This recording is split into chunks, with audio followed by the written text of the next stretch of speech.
Hello friends, welcome to my channel. इस channel पे मैं आपको फ़ोटो एडिटिंग से जुड़े टिप्स एंड ट्रिक्स बताता हूँ। अगर आप इस चैनल पे नए हैं तो प्लीज़ इसे सब्सक्राइब करें, साथ ही बेल आइकन को भी प्रेस कर दें। आज के इस वीडियो में हम इस फ़ोटो को एडिट करेंगे कुछ इस तरीके से डार्क टोन में। तो चलिए मैं एडिटिंग स्टार्ट करता हूँ। सबसे पहले हमें जाना है कलर पे। तो कलर पे आने के बाद मैं इसके वाइट बैलेंस को कुछ इस तरीके से ऑटो पे रखूँगा। साथ ही इसके वाइब्रेंस को मैं थोड़ा इस तरीके से बढ़ाऊंगा +18 से 79 के आसपास, और इसके सैचुरेशन को यहाँ पर मैं कुछ इस तरीके से कम कर दूंगा -23। इसके साथ ही मैं इसके टिंट को थोड़ा यहाँ पर बढ़ाऊंगा, कुछ मुझे मैजेंटा लुक चाहिए। सो कुछ इस तरीके से मैंने इसे +12 तक बढ़ा दिया है। इसके बाद हम जाएंगे फ्रेंड्स लाइट्स पे। सो लाइट्स पे आने के बाद मैं इसके एक्सपोजर्स को कुछ इस तरीके से डाउन करूँगा। सो इसके एक्सपोजर्स को डाउन करने का मतलब ये है कि मैं इसके हाइलाइट्स को कुछ इस तरीके से अप करूँगा, अप की ओर एडजस्ट करूँगा। यहाँ पर मैंने +100 किया, और कॉन्ट्रास्ट को यहाँ पर हम इसे कुछ इस तरीके से एडजस्ट करेंगे -24। शेडोज़ को भी मैं यहाँ पर +100 करूँगा। साथ ही इसके वाइट्स को मैं यहाँ पे थोड़ा कम करना चाहूँगा, कुछ इस तरीके से -100 करूँगा इसके वाइट्स को, और ब्लैक्स को यहाँ पर मैं थोड़ा अप करूँगा, कुछ इस तरीके से +16। देन फिर हम आएंगे फ्रेंड्स मिक्स टूल पे। सो मिक्स टूल पे आने के बाद हमें क्या करना है, इसके रेड्स को हम कुछ इस तरीके से रखेंगे -12, और सेचुरेशन को +17। इसके लुमिनेंस को हम बढ़ा देंगे कुछ इस तरीके से +30 के आसपास। देन फिर हम आएंगे ऑरेंज पे।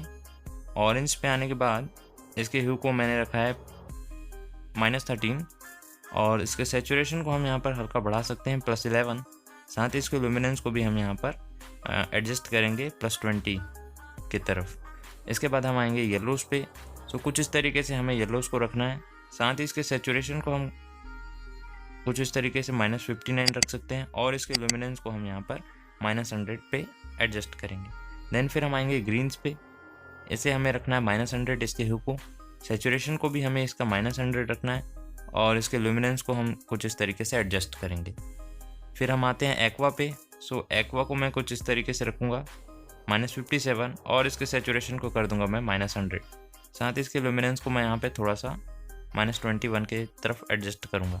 इसके बाद हम आएंगे ब्लूज़ पे। सो ब्लूज़ पे आने के बाद मैं इसके ह्यू को -19 रखूँगा, सेचुरेशन को -100 कर देंगे। साथ ही इसके जो लुमिनेंस है उसे हम यहाँ पर थोड़ा सा हल्का बढ़ा सकते हैं +12। देन यहाँ पर पर्पल और मैजेंटा जो कलर है उसे मैंने यहाँ पर -100 कर दिया है। इसके ह्यू को मैं थोड़ा सा और कुछ इस तरीके से रखूँगा, ऑरेंज के ह्यू को। देन फिर मैं यहाँ पे डन पे क्लिक कर देता हूँ।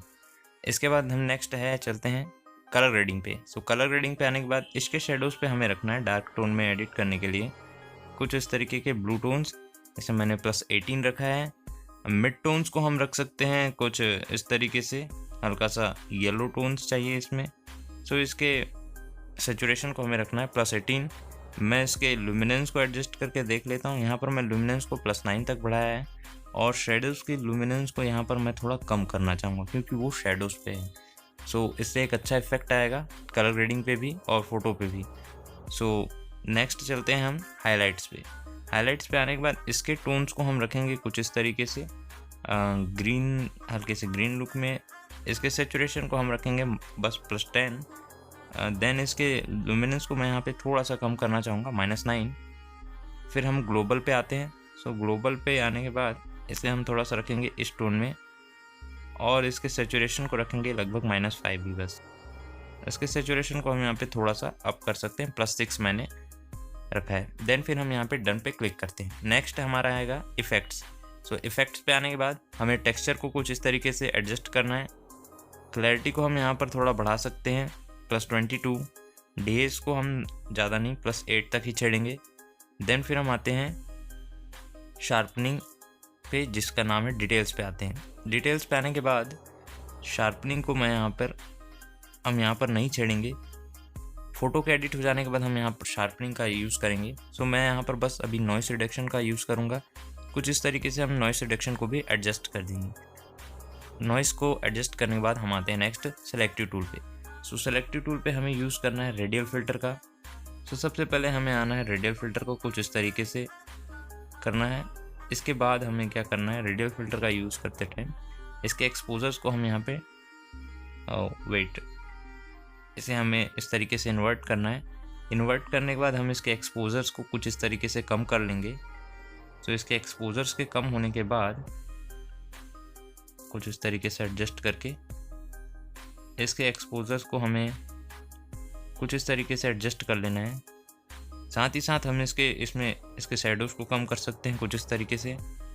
थोड़े वाइट्स को भी हम यहाँ पर डाउन कर सकते हैं। कॉन्ट्रास्ट को मैं यहाँ पर थोड़ा बढ़ा लूँगा, साथ ही इसके क्लैरिटी को मैं थोड़ा बढ़ाऊँगा।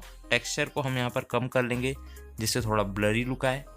इसके साथ ही हम इसके शार्पनेस और नॉइज़ को हल्का हल्का यहाँ पर बढ़ा लेंगे। देन फिर मैं यहाँ पे राइट पे क्लिक करता हूँ। फिर से हमें सेलेक्टिव टूल पे जाना है और एक और रेडियल फ़िल्टर लेना है। सो रेडियल फ़िल्टर लेने के बाद हमें कुछ इस तरीके से रखना है। फिर इसके एक्सपोजर्स को हम यहाँ पर थोड़ा सा बढ़ाएंगे, हाइलाइट्स, थोड़े से क्लैरिटी को, हल्का सा टेक्सचर, इसके सेचुरेशन को और इसके टेम्परेचर को हम कुछ इस तरीके से बढ़ा लेंगे इस फोटो के सब्जेक्ट पे। देन फिर इसकी शार्पनेस और नॉइज़ को हम कुछ इस तरीके से एडजस्ट करेंगे। फिर मैं यहाँ पे राइट पे क्लिक कर देता हूँ।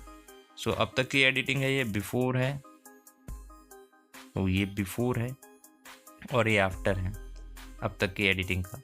सो इसके बाद हम आते हैं कर्व टूल पे। तो कर्व टूल पे आने के बाद फ्रेंड्स आपको जस्ट इस RGB पैनल पे जाना है। सो RGB पैनल पे जाने के बाद हम कुछ इस तरीके से एडजस्ट करेंगे। ये ब्लैक्स है तो मैंने यहाँ पर ब्लैक्स को कुछ इस तरीके से उठा दिया है। शेडोज़ को मैंने यहाँ पर कुछ ऐसे एडजस्ट किया है।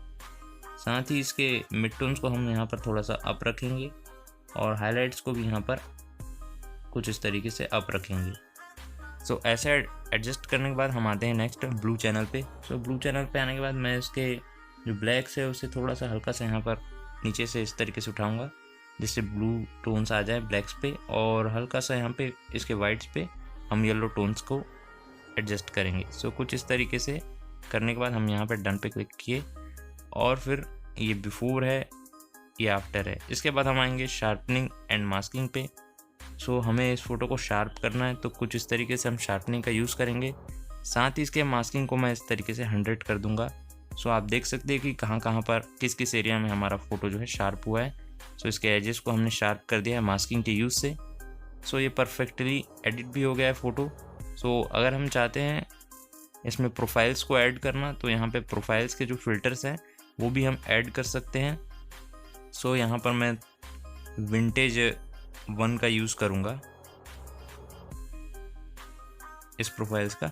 ये इसका जो अमाउंट है वो 100 करने पे ये ज़्यादा रहेगा, तो मैं इसे कुछ इस तरीके से थोड़ा कम अमाउंट पे एडजस्ट करूँगा, इसका यूज़ करूँगा इस विंटेज 1 फ़िल्टर का।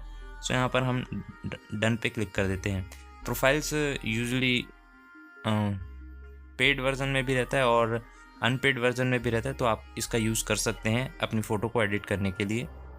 सो कुछ इस तरीके से हमने इस फ़ोटो को एडिट किया है। इसके साथ ही हम इसके हिस्टोग्राम को भी चेक कर लेते हैं, जिससे क्या है ये ज़्यादा ना डार्क हो ना ज़्यादा ओवर एक्सपोज हो। तो मैं यहाँ पे थोड़ा सा कुछ इस तरीके से एडजस्ट करूँगा। सो ये काफ़ी ठीक है। देन फिर मैं इसके हिस्टोग्राम को ऑफ कर देता हूँ। सो यहाँ पर हमारी एडिटिंग होती है डन फ्रेंड्स। तो ये बिफोर है और ये आफ्टर है, आप देख सकते हैं। So before and after. So कुछ इस तरीके से हमने हल्के से डार्क टोन में, डार्क ब्राउन टोन में एडिट किया है इस फोटो को। सो इस वीडियो को पूरा देखने के लिए आपका बहुत बहुत धन्यवाद। अगर आप हमारे इस चैनल पे नए हैं तो प्लीज़ इसे सब्सक्राइब करें, साथ ही साथ बेल आइकन को भी प्रेस कर दें। अपने फ्रेंड्स के साथ इस वीडियो को शेयर करें। मैं मिलता हूँ आपको अपने अगले वीडियो में, तब तक के लिए आप इस वीडियो को एंजॉय करें।